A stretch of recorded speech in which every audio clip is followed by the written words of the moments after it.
Hello friends, I am C Vardhamannagar. ध्यान से सुनना, जितने भी सी इंटर वाले स्टूडेंट हैं। अपन जीएसटी के एग्जामिशन सीरीज चला रहे थे। उसमें लास्ट दो वीडियो है सर। इस वीडियो में अपन payment of tax, TDS, TCS complete करेंगे, रिटर्न कंप्लीट करेंगे, और लास्ट वाली वीडियो में कंप्यूटेशन ऑफ जीएसटी लाइबिलिटी, क्योंकि वो बहुत इंपॉर्टेंट है। उसके दो क्वेश्चन है, बेहतरीन है। तो लेट स्टार्ट, टाइम वेस्ट नहीं करते सर।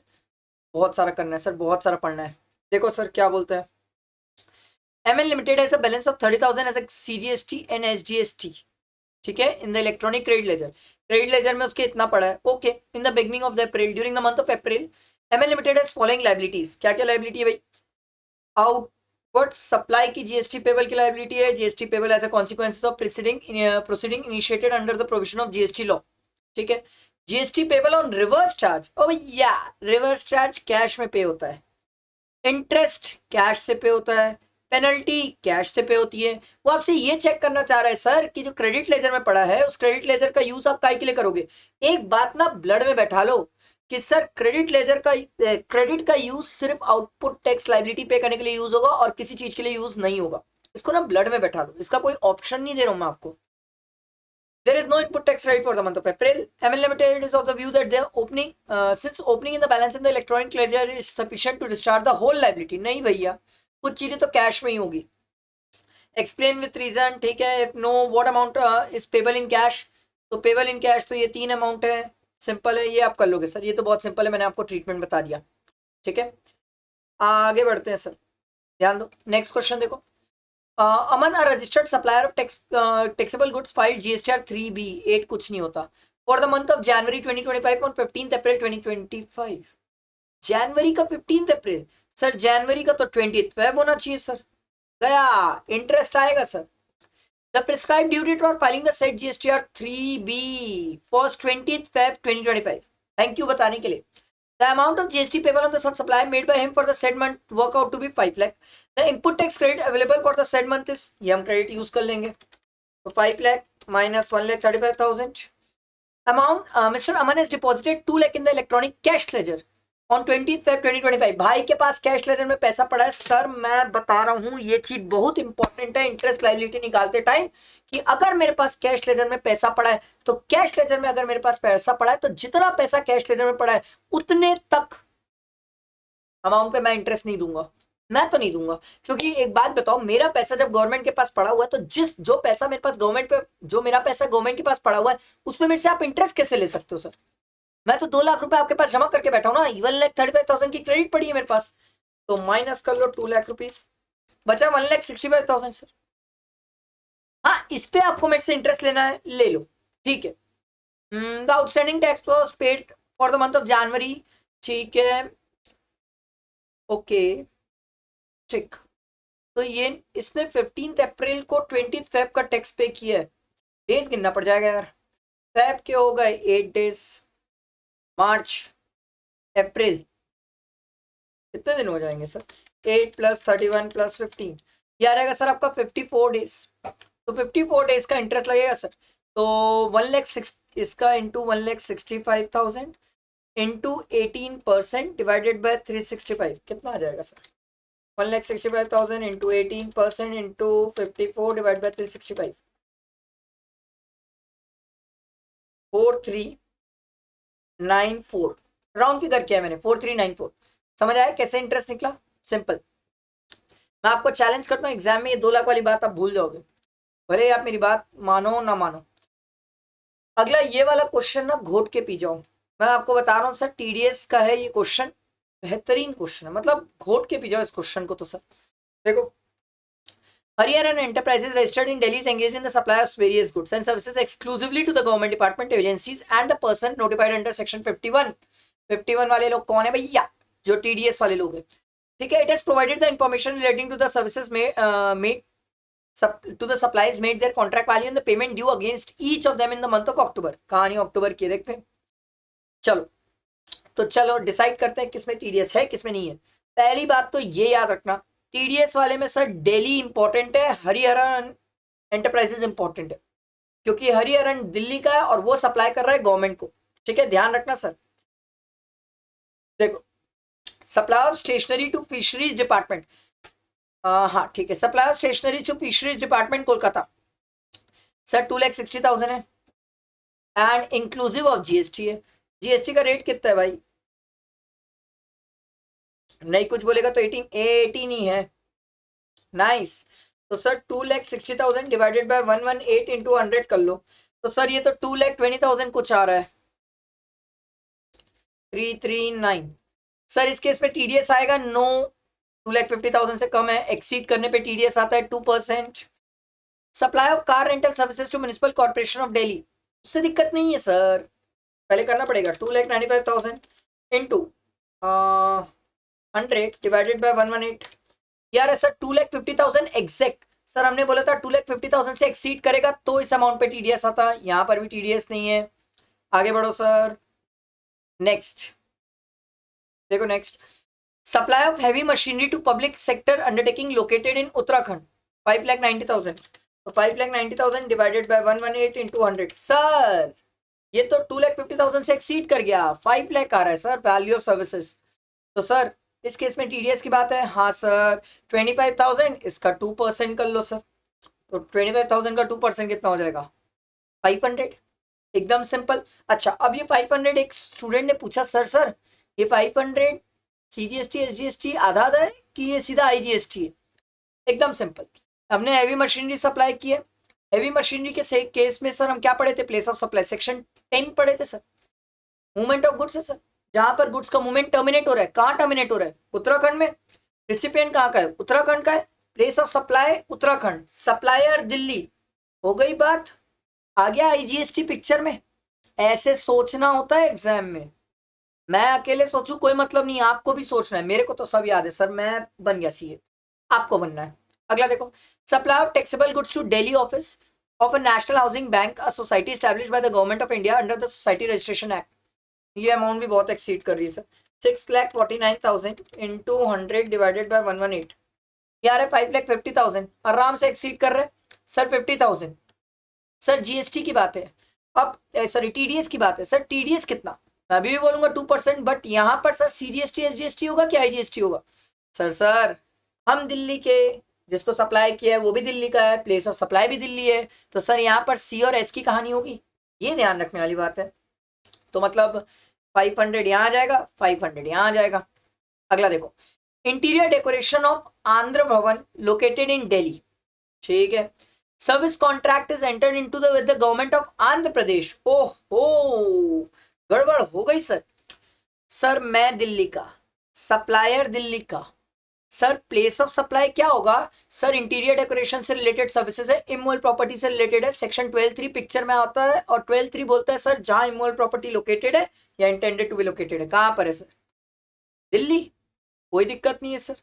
तो प्लेस ऑफ सप्लाई दिल्ली हो गया। बट सर रिसिपिएंट कहाँ का है सर? आंध्रा का है सर, रिसिपिएंट आंध्रा का है। मैं आपको एक चीज सिखाता हूँ, एकदम सिंपल, ध्यान देना। सप्लायर दिल्ली का, एकदम ध्यान देना, सप्लायर दिल्ली का प्लेस ऑफ सप्लाई, एक एग्जांपल है ना, सप्लायर दिल्ली का प्लेस ऑफ सप्लाई मुंबई की, रिसिपिएंट मुंबई का, टीडीएस आएगा, यस आएगा, आईजीएसटी आएगा।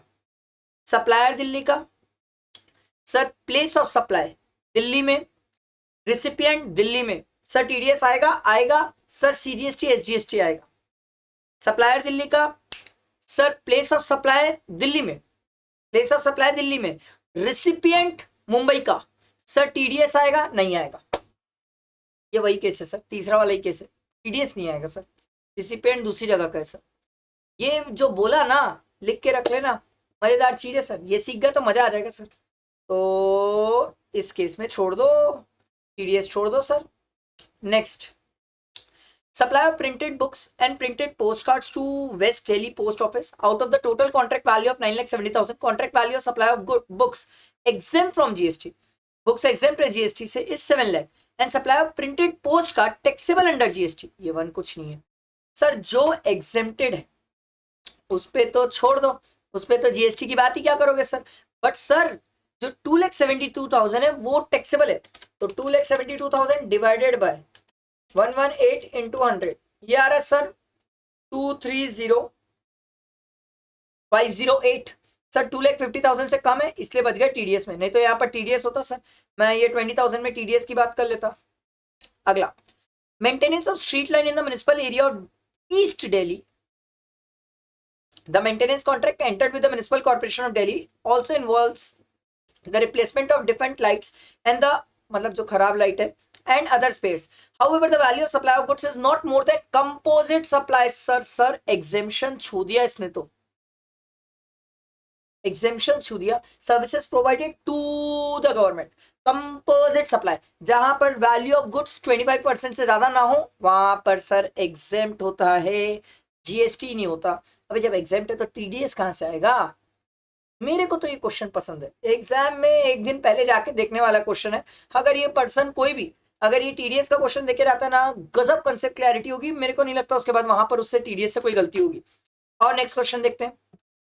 देखो, from the following information of independent cases your expert advice with the appropriate reasoning is sought on the applicability of TDS TCS provision of the CGST act 2017.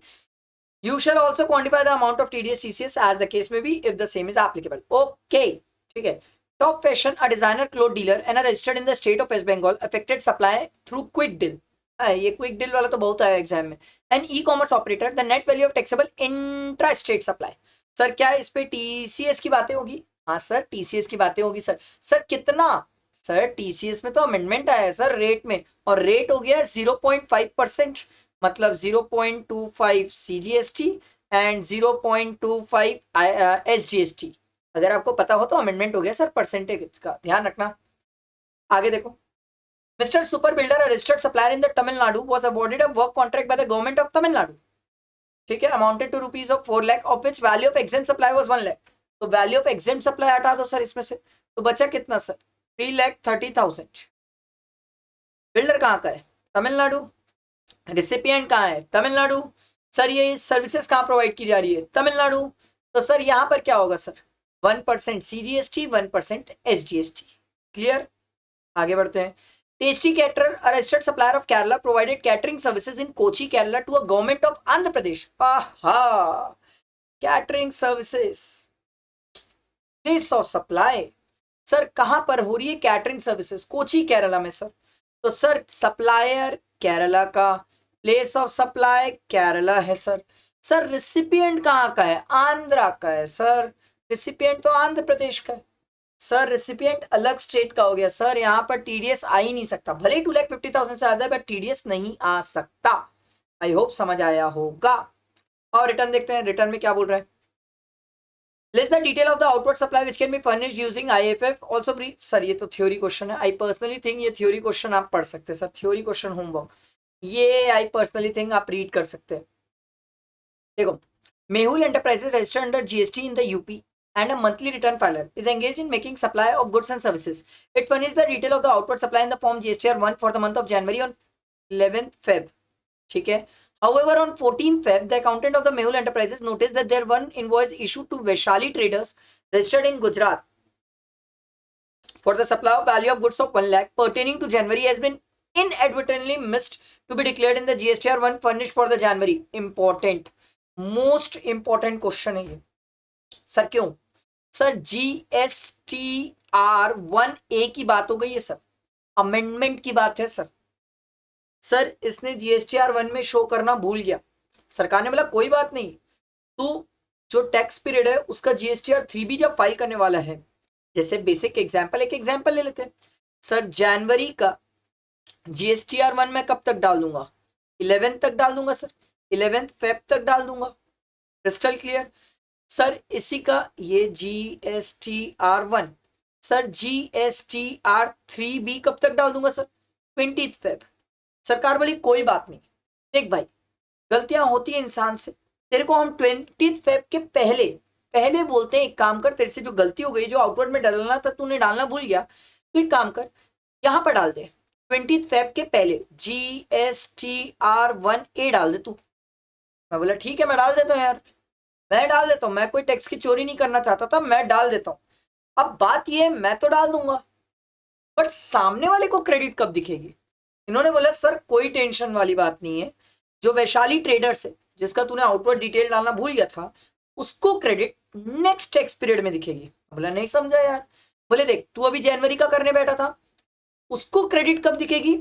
जब वो Feb का लेके बैठेगा और फेब का जब वो मार्च में रिटर्न डालने बैठेगा, तो मार्च में जब रिटर्न डालने बैठेगा तब उसको क्रेडिट दिख जाएगी सर 2B में। मैं बोला फैब में नहीं दिखेगी, बोले नहीं फैब में नहीं दिखेगी। फैब में इसलिए नहीं दिखेगी क्योंकि तूने जीएसटीआर 1 में जितना दिखाया है वो रिफ्लेक्ट होगा, 1A में जो दिखाया है वो नेक्स्ट टैक्स पीरियड में रिफ्लेक्ट होगा। ये ध्यान रखने वाली बात। मेरे को तो ये क्वेश्चन प्यारा लगता है सर, इंपॉर्टेंट है, अच्छा क्वेश्चन है, जरूर डेफिनेटली देख के जाना चाहिए। और ये जहां जितनी जगह भी 2.8 है ना, ये 2B है सर, ठीक है। I am sorry for the mistake. देखो sir, ABC Limited has applied for the cancellation of GST registration in the month of March. The consultant of ABC Limited has suggested to furnish the final return in the month, ये month होगा, ठीक है, month of September. He has advised the company that a final return need to be furnished before 30th November of the subsequent financial year or before furnishing of annual return for the financial year in which the cancellation has been sought, whichever is earlier. However, the jurisdictional authority has not have yet not passed the order for cancel. वाह sir, final return डालने की due date क्या है हमारी? 3 months from the date of order of cancellation, या date जिस दिन वो ऑर्डर पास होता है, दोनों में whichever is later। हमारे पास 3 months का टाइम पीरियड है सर कि हमें ये फाइनल रिटर्न डाल सकते हैं।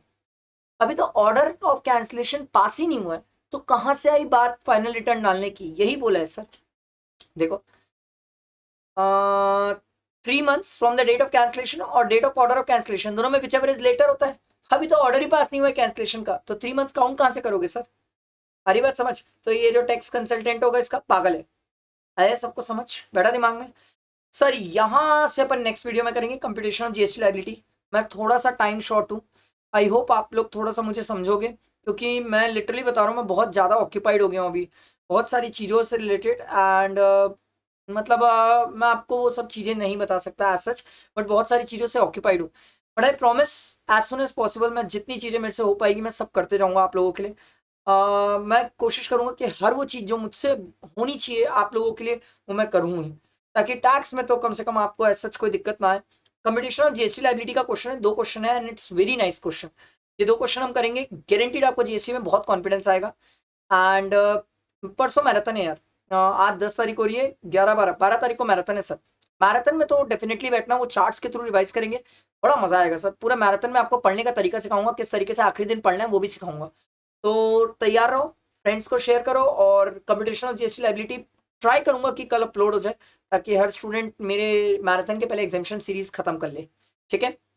आई होप मेरी बात समझ आई होगी। लाइक करना, फ्रेंड्स को शेयर करना, ठीक है। चलो, थैंक यू।